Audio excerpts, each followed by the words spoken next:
door exploded inward at 3 a.m. I was already awake. 20 years of combat training had left me with a body that never fully slept, a mind that cataloged every creak and whisper in the darkness.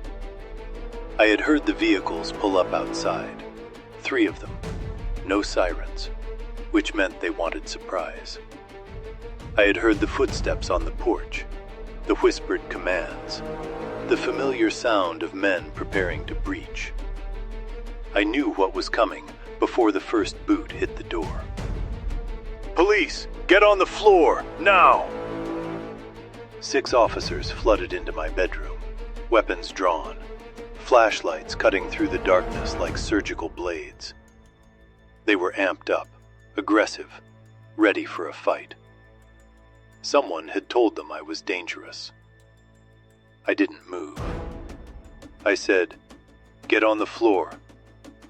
I raised my hands slowly, keeping them visible, my movements deliberate and non-threatening.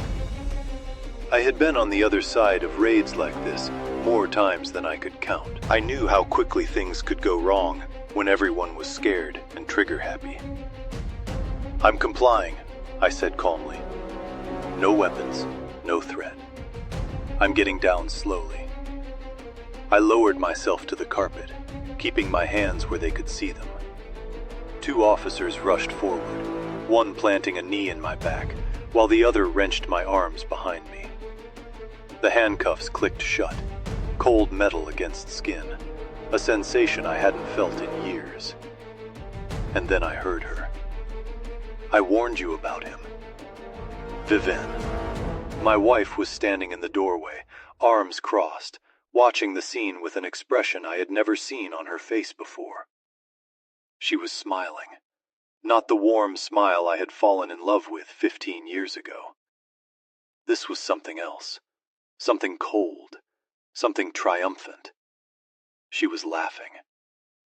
"I told you he was dangerous," she continued, her voice carrying that theatrical edge of a woman playing to an audience. "Look at what he did to me." She turned her face toward the officers, displaying a bruise on her cheek, another on her arm, fresh purple, damning. Except I hadn't touched her. I hadn't touched her in months, not since the distance between us had grown too wide to cross. We slept in separate rooms. We barely spoke. Our marriage was dying, and we both knew it. But I had never, would never, lay a hand on her.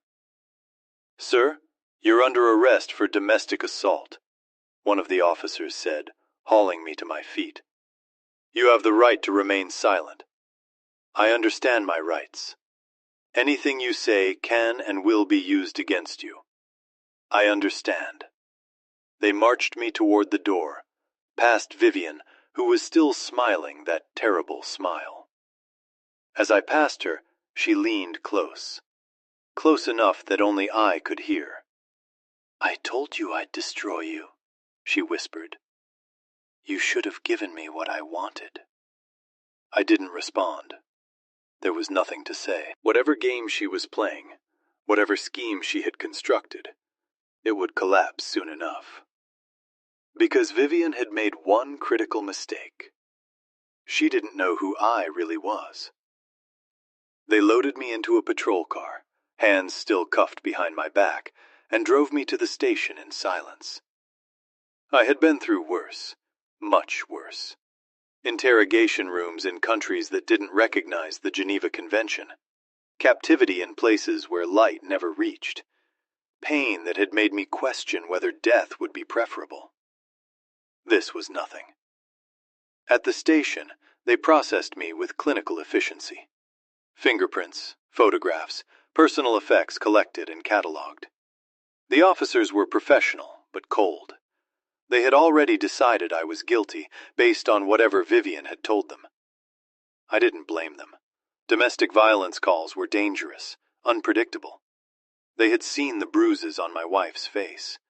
They had heard her story. From their perspective, I was exactly what she claimed. A violent man who had finally been caught. They put me in a holding cell while they finished the paperwork. I sat on the metal bench, closed my eyes, and waited. An hour passed, then another. At 5:23 a.m., the cell door opened. Thorn. Caspian Thorn. I looked up. A young officer, early 30s, clean-shaven, with the eager look of someone still trying to prove himself, was standing in the doorway with a tablet in his hand. "That's me. Need to verify your information. Standard procedure." He approached, glancing at his tablet, then at me, then at the tablet again. He was cross-referencing something. My driver's license, probably checking it against some database. "Former military?" he asked. "Yes. What branch?" "Navy." He typed something. Waited. His brow furrowed. "Says here you're—" He trailed off, staring at the screen. His typing grew faster, more urgent. I watched his face change. First confusion. The slight tilt of the head. The narrowing of the eyes. Then recognition. Something in the data had triggered a flag connected to another database. Revealed information that wasn't supposed to be there. Then shock. His face went pale. His hands stopped moving. He looked at me. Really? Looked at me as if seeing me for the first time. "Sir?" "Yes." He stepped back. His posture changed, shoulders squaring, spine straightening. The instinctive response of a man who had been trained to recognize rank and authority. And then he did something I hadn't expected. He saluted. "Sir," his voice cracked, I need to make some calls." "Take your time." He turned his tablet away from me, angling the screen so I couldn't see what was displayed. But I already knew what he had found. I had seen that look before on the faces of men who had accessed my file without proper clearance. The flag, the classification level, the combination that had never been made public. He rushed out of the cell, leaving the door open, a breach of protocol that told me just how rattled he was. I sat back on the bench and waited. The next few hours were going to be very interesting. Within 20 minutes, the station was in chaos. I could hear it from my cell.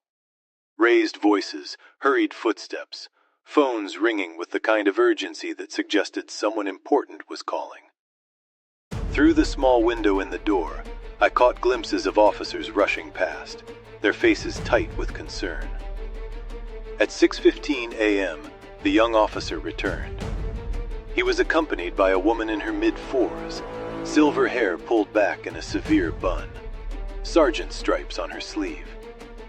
She had the weathered look of someone who had spent decades in law enforcement and was very tired of surprises. "Captain Thorne, that's me. I'm Sergeant Odessa Marlowe." She studied me with sharp eyes. "We seem to have a situation." "So," I gathered, "your file flagged to 3 separate federal databases the moment Officer Crew ran your ID. I've received calls from the Department of Defense, the Department of Homeland Security, and a man who identified himself only as the Admiral and demanded to speak with you immediately." I smiled slightly. "That would be Admiral Braftoft, my former commanding officer. He's on his way here now. Said something about a Medal of Honor and a lot of classified information that we apparently aren't cleared to know." Sergeant Marlowe's jaw tightened. "Captain Thorne, would you care to explain what the hell is going on?" "I would, but most of what I could tell you is classified above your clearance level." "Then tell me what isn't classified. Tell me why your wife called 911 at 3 o'clock in the morning, claiming you assaulted her. And why you're sitting in my holding cell. And why I'm getting calls from Washington about a domestic violence arrest." I stood up slowly, non-threateningly, but I could see the shift in Officer Crew's posture. He was no longer looking at me like a suspect. He was looking at me like a superior officer. "My wife is lying," I said simply. "I never touched her. Those bruises on her face are self-inflicted. She created this situation deliberately to have me arrested. Why would she do that? Because I'm worth a lot of money, Sergeant. Military pension, contractor fees, investments. She wants a divorce, but she knows I'll fight for custody of our children.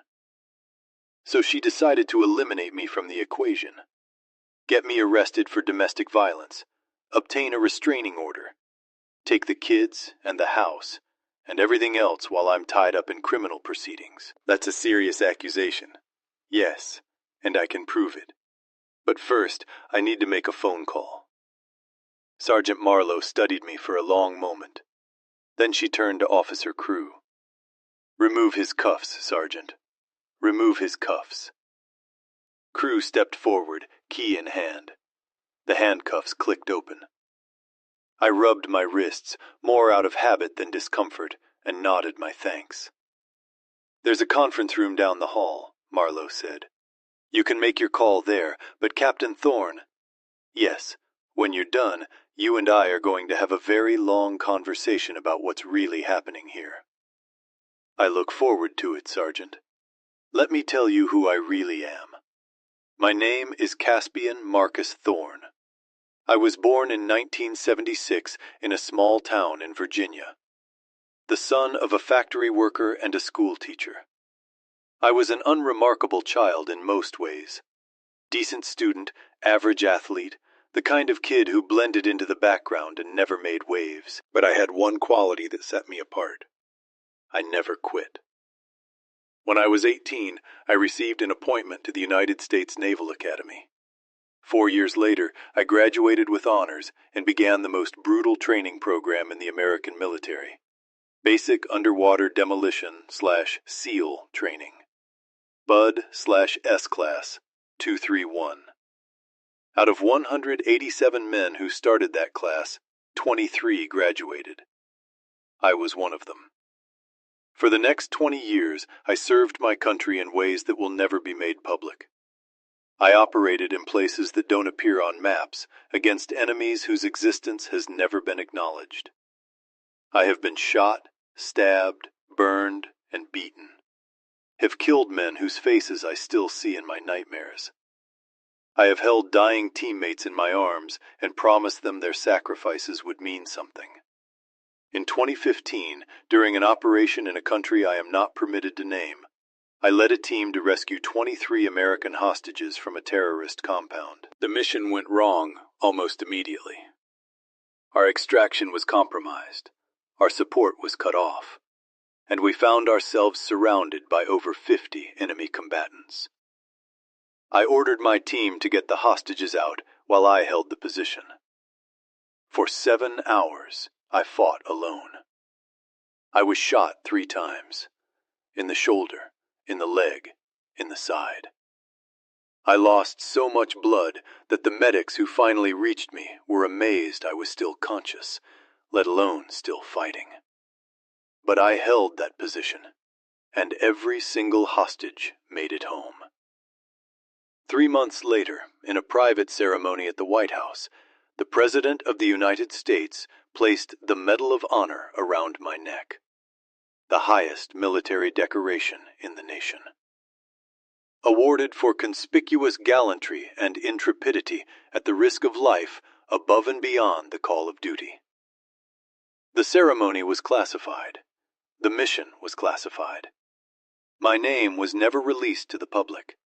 But the record exists, and when Officer Crew ran my ID through the system, that record flagged to every federal database that monitors such things. In an instant, I went from domestic violence suspect to one of the most decorated soldiers in American history. And my wife, standing in our living room with fake bruises on her face and a smile on her lips, had no idea. I called Admiral Sterling Brooft at 6:47 a.m. He answered on the first ring. "Caspian, what the hell happened?" My wife tried to frame me for assault. Had me arrested at 3 o'clock in the morning. A long pause. Then, Vivian did this. Yes. Why? Money, custody, the usual. She wants out, and she wanted to make sure I couldn't fight back. Does she know about your service record? No. I never told her the details. She thinks I was a desk officer who pushed papers for 20 years. Another pause. I could hear him processing, calculating the same tactical mind that had guided me through 100 missions, now turning its attention to this new battlefield. This is about to become very complicated, he said finally.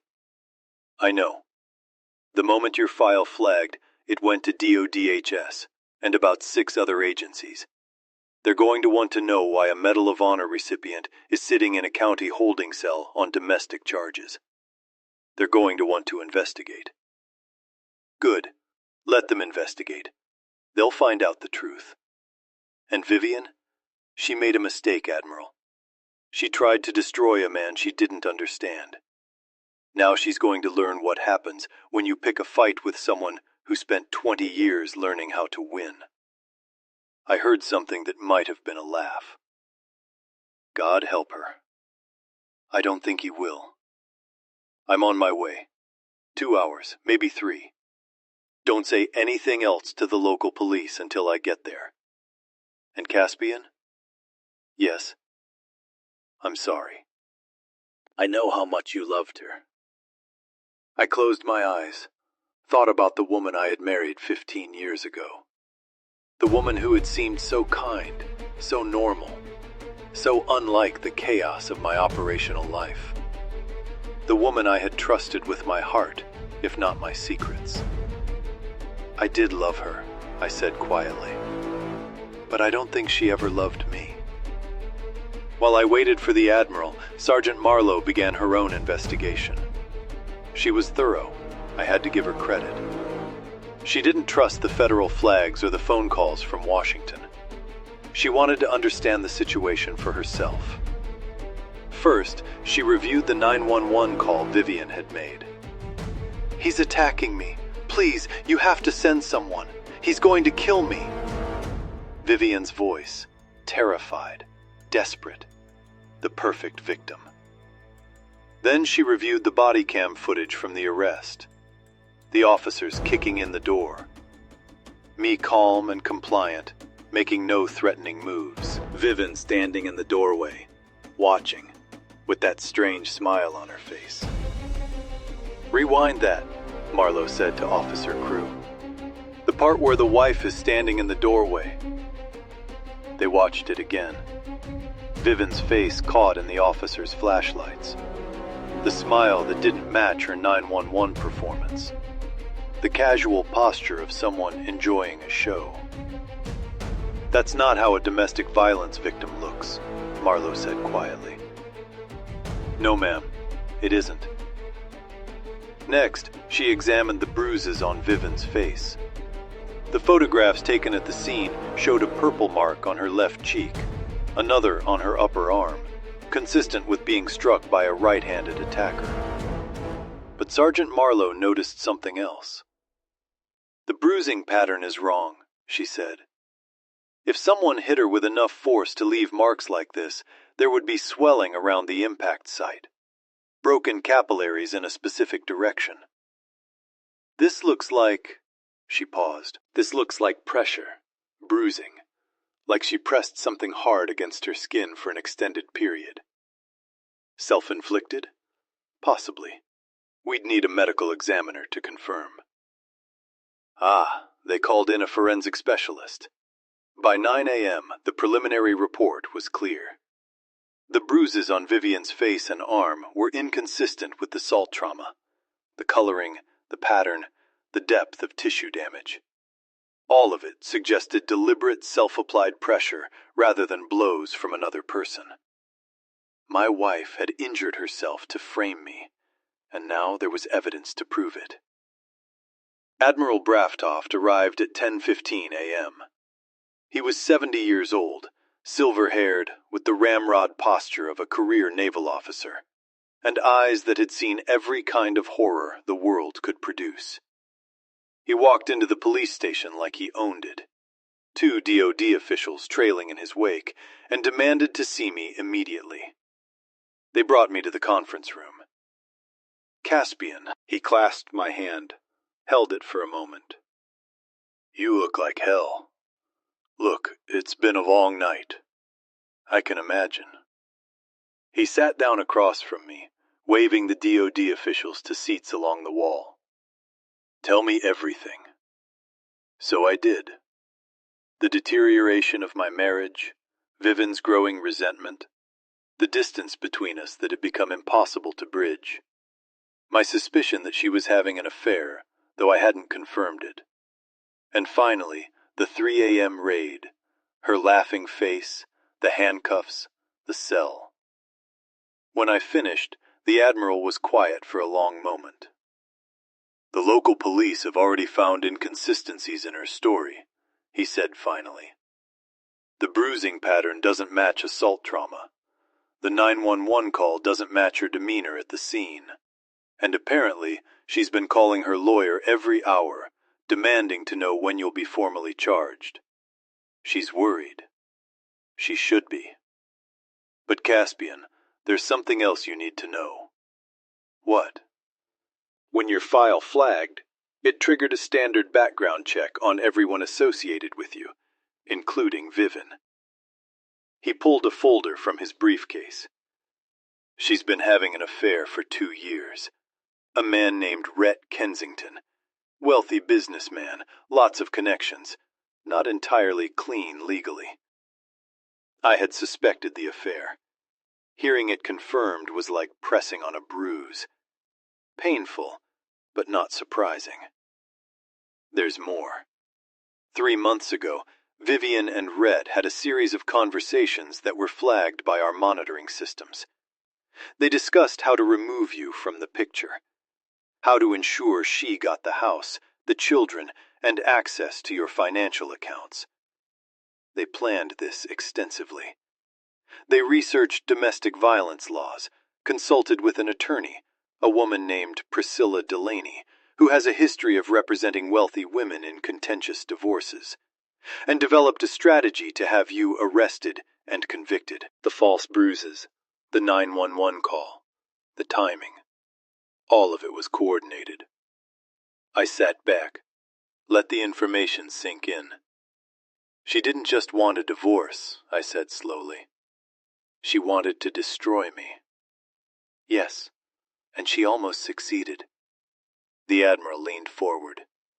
But she made one critical error, Caspian. She didn't know who you were. She thought you were a broken-down desk officer with PTSD and a modest pension.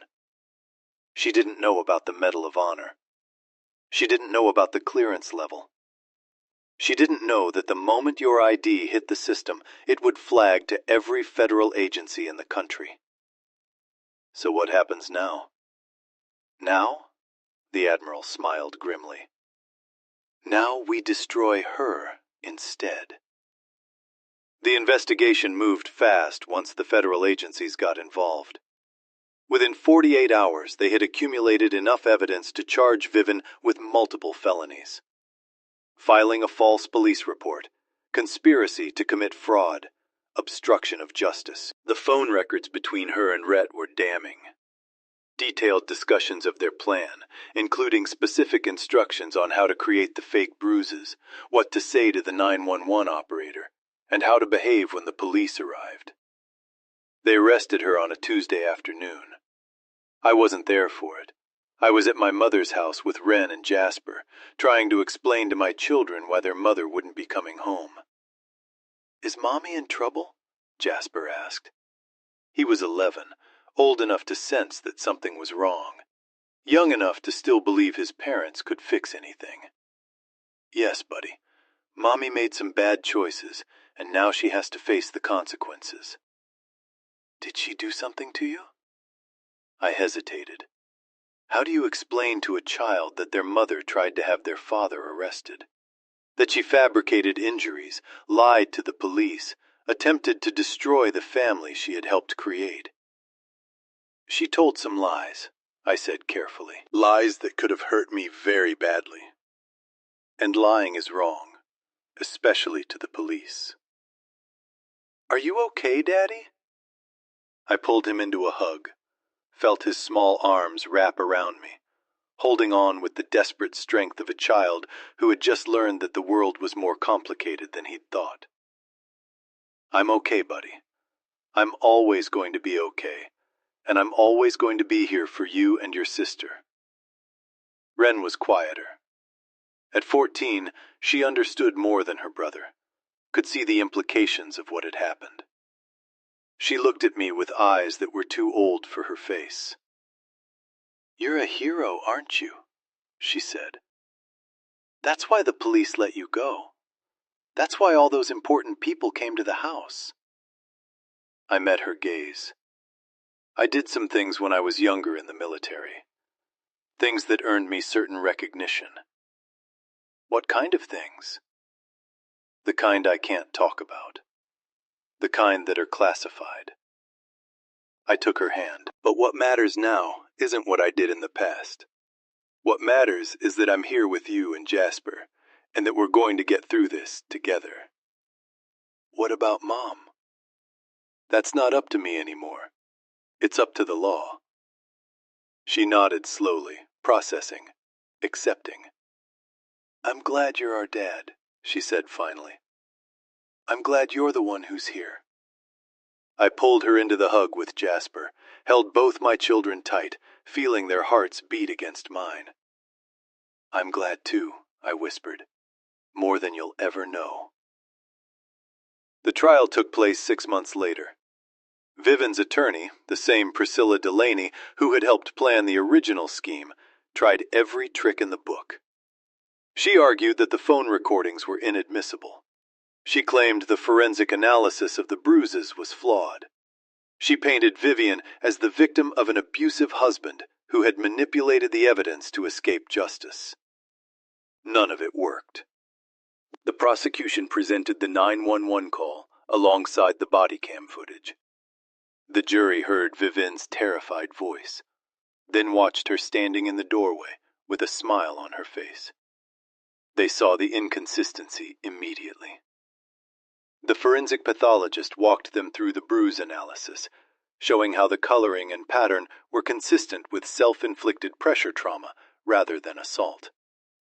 The phone records were admitted as evidence of conspiracy, revealing in detail how Vivian and Rhett had planned every step of the scheme. And then came the character witnesses. Admiral Bancroft testified about my service record, about the missions I had led, about the men and women I had saved, about the Medal of Honor that had been awarded in a classified ceremony, a decoration earned through sacrifice and valor beyond anything most people could imagine. The jury listened in silence. When he finished, several of them were in tears. Vivian's attorney had no response. How do you argue that a man is a violent domestic abuser when he's a certified American hero? How do you convince a jury that a Medal of Honor recipient, a man who had risked everything for his country, would suddenly turn into a monster? You can't. Guilty on all counts. The judge sentenced her to 8 years in federal prison. Rhett Kensington, charged as a co-conspirator, received 5 years. Priscilla Delaney was disbarred. Justice at last. After the trial, Officer Langston Crew came to see me. He was the young officer who had first checked my ID, the one who had saluted in the holding cell when he realized who I was. He looked different now, older somehow. Despite only 6 months having passed, Captain Thorne, I wanted to apologize. For what? For how we handled everything? The raid, the arrest. We came into your home like you were a criminal, based on nothing but your wife's word. You were doing your job. You had a domestic violence call, a woman with bruises, a situation that looked dangerous. You responded appropriately, but we were wrong. Yes, and you figured that out. You checked my ID. You asked the right questions. You treated me with respect when you realized the truth. I extended my hand. That's all anyone can ask. He shook it. His grip was firm, steady. For what it's worth, sir, I read some of the unclassified stuff about your service record. The things you did. He shook his head. I can't imagine. You don't want to? No, I suppose not. He released my hand. If you ever need anything, Captain, anything at all, you know where to find me. I appreciate that, Officer Crew. But right now, all I need is to focus on my kids. That's my mission now. He nodded, saluted one more time. A gesture of respect that I hadn't earned in his eyes, but that he offered anyway. Good luck, sir. Thank you. He walked away and I watched him go, thinking about how differently that night could have ended. If he hadn't checked my ID, if he hadn't seen the flag, if he hadn't asked the question, that changed everything. Sir, who else knows about this? The answer, as it turned out, was everyone who needed to. And now Vivian knew too. Too late. 2 years have passed since that night. I'm 50 now, still living in the same house. Vivian's lawyers tried to take it during the divorce proceedings, but given her criminal conviction, that argument went nowhere. I kept the house, the pension, and most importantly, full custody of Wren and Jasper. Wren is 16 now, applying to colleges, talking about maybe following in my footsteps and attending the Naval Academy. I told her I'd support whatever she chose, but secretly the idea fills me with pride. She has her mother's beauty, but my determination. She'll go far. Jasper is 13. He's discovered a passion for robotics, spending hours in the garage building devices I can barely understand. He's quieter than he used to be. The events of 2 years ago left scars that are still healing. But he's strong, stronger than he knows. I still have nightmares. Still wake up in the darkness, heart pounding, reaching for weapons that aren't there. The PTSD doesn't go away. You learn to live with it, manage it, carry it like a weight that becomes part of your body. But I also have good days. Days when I take the kids to the movies, or help with homework, or just sit on the back porch watching the sunset over the hills. Days when I remember that the fighting is over, that I've done my duty, that whatever peace I've earned was bought with 20 years of service and blood and sacrifice. Vivian writes to me sometimes from prison. The letters are angry, bitter, full of accusations and demands and threats that have no teeth. I read them once, then burn them. She's not my problem anymore. Rhett stopped writing after the first year.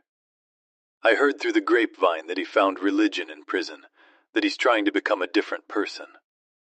Maybe that's true. Maybe it isn't. Either way, I don't care.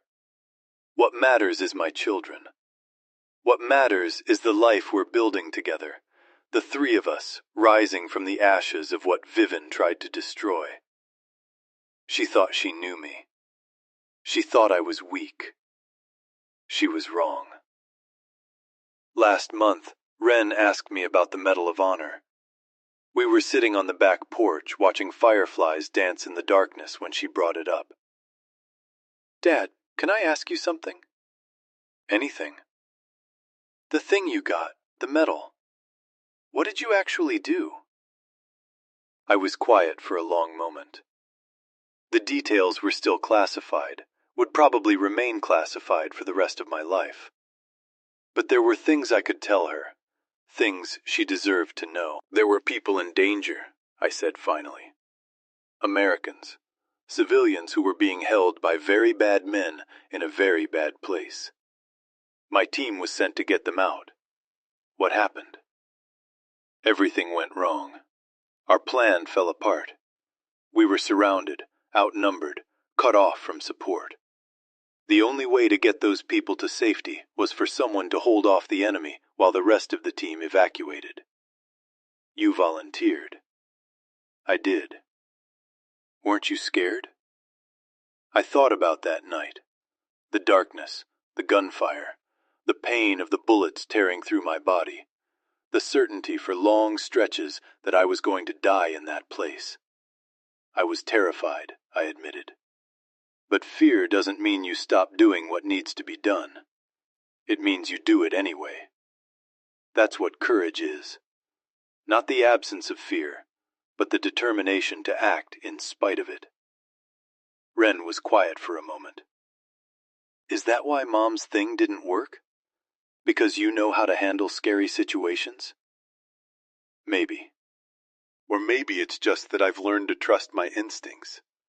To stay calm when everything is falling apart. To think clearly when other people would panic. I looked at her. Your mother made a mistake. She assumed I would react emotionally, that I would fight back in ways that made me look guilty. Instead, I cooperated. I let the system do its job, and the truth came out. What if it hadn't? What if they'd believed her? Then I would have fought in court, with lawyers and evidence and the full weight of everything I've done for this country. I paused, but I had faith that the truth would come out. I had faith that the people investigating would see through her lies. That's a lot of faith. It is. But faith is all we have sometimes. Faith that the good guys will win. Faith that justice will prevail. Faith that the things we've done, the sacrifices we've made, will matter in the end. Ren leaned against my shoulder. I'm proud of you, Dad. I'm proud of you too, sweetheart. More than you'll ever know. Thank you for listening to my story. I know it sounds like something from a movie. Police kicking in the door at 300 a.m., a wife laughing as her husband is arrested, an ID check that reveals a secret identity, an officer who salutes a man in handcuffs. But it happened. Every word of it. My wife tried to destroy me. She faked injuries, filed false reports, orchestrated a scheme to have me arrested and convicted and erased from my children's lives. She thought she knew who I was. A quiet man, a broken man, a man who could be crushed and discarded. She was wrong. She didn't know about the 20 years of service, the 47 classified missions, the Medal of Honor that hangs in a display case in my office, a reminder of the worst and best night of my life. She didn't know that when Officer Crew ran my ID, it would flag to every federal database in the country. Didn't know that the moment that flag appeared, her entire scheme was doomed. Sir, who else knows about this? That's what the officer whispered after he saluted. The answer in the end was everyone who mattered. And now my wife is in prison, my children are safe, and I'm finally at peace. Now I want to ask you something. What would you do if someone tried to frame you for a crime, but didn't know your true identity? Have you ever been underestimated by someone who thought they knew you? Have you ever had to stay calm in a situation where everyone expected you to panic? Drop your answer in the comments. I read every single one. If this story moved you, hit that like button. Share it with someone who needs to hear it, especially anyone who has ever been underestimated, undervalued, or counted out. Comment your thoughts below and subscribe to the channel so you never miss another story. I'll see you in the next one. It's Saturday morning now. Jasper is in the garage, working on his latest robotics project. Ren is at the kitchen table, filling out college applications.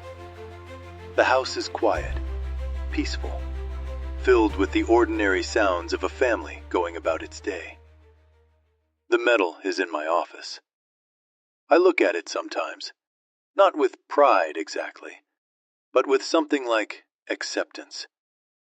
That medal represents the worst night of my life, and the best thing I ever did. It's a reminder that courage isn't about being unafraid. It's about doing what needs to be done, no matter how scared you are. Viven tried to destroy this family. She failed. Not because I'm a hero, not because I have a piece of metal that says I did something brave once upon a time. She failed because she underestimated me. She saw a quiet man and assumed he was weak. She saw a man who didn't talk about his past and assumed there was nothing to talk about. She saw a man who loved her, who trusted her, who wanted nothing more than to be a good husband and father. And she assumed she could use that love against him. She was wrong. And now, 2 years later, I'm sitting in my house with my children, watching the morning light stream through the windows, thinking about all the ways my life could have gone differently. I could have lost everything that night. Instead, I'm here alive, free, at peace. Because when they kicked down my door at 3 a.m., when they threw me on the floor and put me in handcuffs, when my wife stood there laughing and claiming she had won, I didn't panic. I didn't fight. I trusted the truth, and the truth set me free.